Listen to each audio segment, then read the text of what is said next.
Yaho! Ako nga pala si Noel, isang OFW dito sa Japan. Pero ang buhay ko ay simple lamang. Lalabas pala kami ngayon ng ate ko. Pupunta pala kami sa kapihan pero bago yan. Eto, nagsampay-sampay muna ako. Hindi ako marunong magsampay. Kaya ginawa ko na, tinapon ko na lang. Ayan, tingnan mo. Tapos itong akin ties, yan, tinapon ko na rin. Nag-enjoy ako dyan. Eto na nga pala, alis pala kami ng ate ko. Ayan, nakabihis na ako, di ba? Ang ganda-ganda ko pala. Parang ano lang, celebrity. Kaya palabas na ako ng bahay niyan. Feeling ko maganda ako pero hindi naman pala.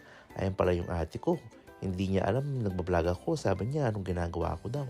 Tapos yun, nangungulangot siya. Tapos ayan, yung ate ko pala, nagda-drive siya dito sa Japan.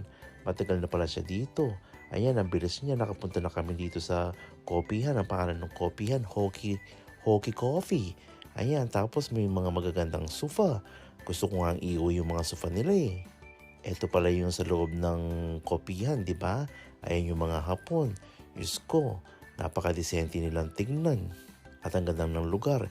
Ito pala yung mga menu nila. Ang sarap ng mga parfait nila. Talagang maglalaway ka. Tapos ito, order kami ng order. Tingin kami ng tingin sa menu. Wala naman kaming mapili kasi kulang yung pera namin. Tapos kinuha ko yung ano to, bimpo. Tapos di ko alam kung para saan to. Ang ginawa ko, ayan, nilagay ko lang sa aking mukha. Akala ko panghilamos. Dito pala sa Japan, yung bell nila napaka-high-tech. Parang brilyante. Gusto ko nga iuwi yan eh. Tapos yung mga kasama ko, ayan. Akala mo nasa call center silang dalawa. Akala ko kakain kami, magtatawagan lang pala. Hanggang sa dumating na yung order namin. Ayan yung sa ate ko, coffee. Tapos yung cake, ang sarap, may bulong pa. May dahon. Hindi ko alam kung kakainin yung dahon. Ito yung in-order ko na parfait. Diyos ko, ang sarap nito. Parang ayoko na kainin. Meron pa siyang papel sa sa ibabaw. Diyos ko, tingnan mo yan. Inikot-ikot ko na talagang tinignan ko, in-inspection ko kung talagang masarap ba ito. Hanggang tinikman ko na yung papel muna. Di ko alam kung kinakain ba itong papel.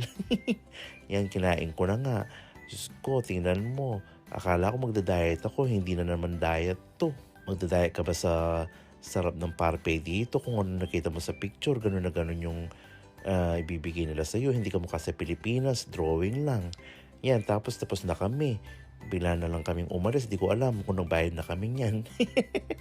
Tapos dumang pala muna kami ng Seiyu. Sabi ko sa ate ko, may bibilin ako para sa aking buhok. Tapos habang naglalakad ako yan, nakita ko yung book off. Ito pala yung famous na parang ukay-ukay dito. Tapos ayan, bigla akong nakita yung strawberry.